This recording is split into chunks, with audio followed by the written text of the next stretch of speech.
viewer discretion.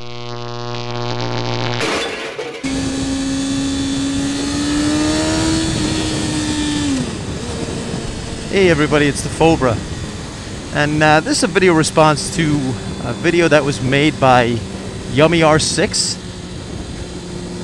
and he was talking about leader bikes and how they're completely unnecessary, and if it was up to him, he wouldn't have them made anymore. To some extent, bro, I do appreciate that. I do agree with you to some extent. I mean, look, I've been living with my 600, this 600 for a year now, and I had my prior 600 of the CBR F4 for 3 years. So, for all intents and purposes, I got 4 years on a 600cc motorcycle. Would I like to step up to a leader bike? Yeah, I loved. Listen, I love the ZX-10R. I think it's an incredible machine. The CBR 1000RR is something I definitely want to test ride as well. I rode Mark's ZX-14. It was ridiculous. But as you said, a 600cc motorcycle will do 90 to 95% of what you need, or actually 100% of what you need to do on a motorcycle.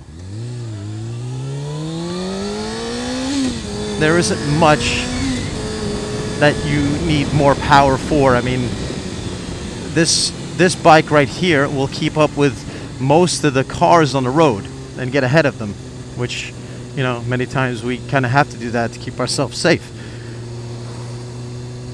Having said that, I don't discredit, or, you know, I understand the need for a leader bike.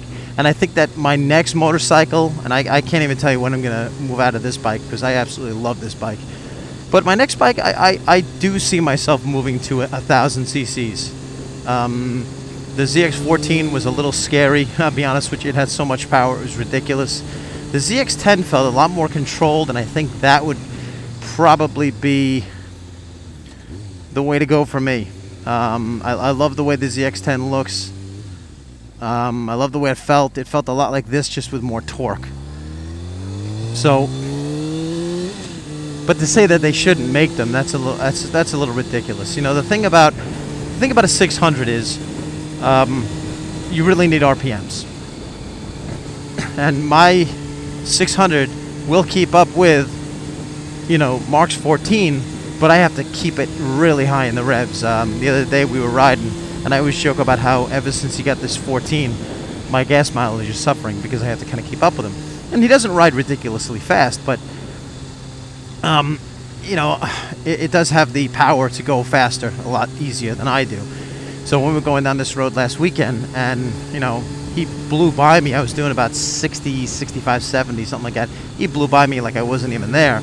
And so I chased him down, but I mean, I was doing 10, 11,000 RPM. Ooh, 10, 11,000 RPM, which is something I very seldom do. I usually ride this bike like this, you know, 6 grand, something like that. I'm at, what, 45 right now.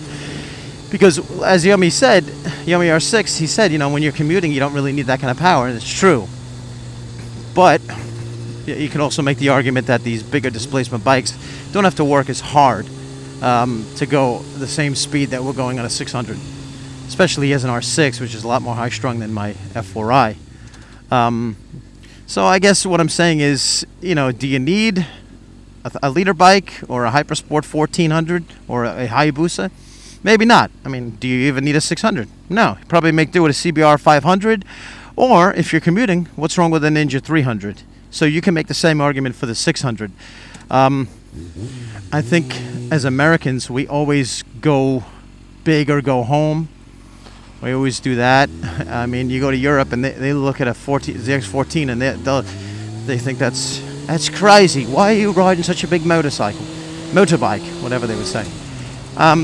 But then again, they're running around with 125s, and it's doing the job beautifully.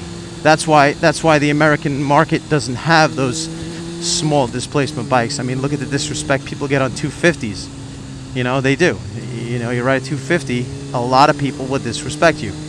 I don't. Listen, I don't. You know me. My thing is, if you're on 2, you get respect from me.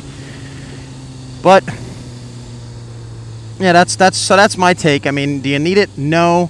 Do I understand why somebody would have it? Absolutely, absolutely. I mean, you don't have to, just because you have all the power doesn't mean you have to use all the power.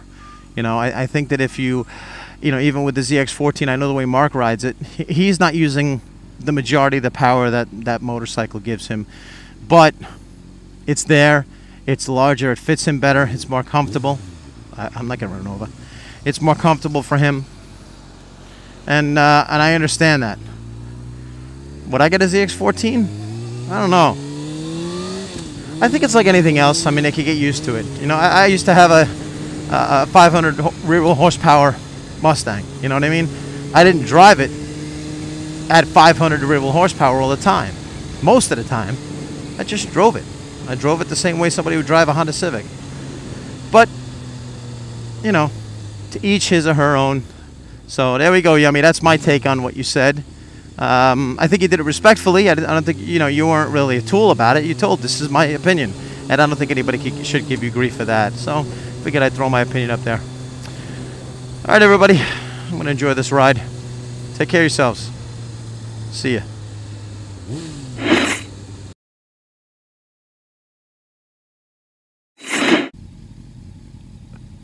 Look, it's Mark and Mini Mark.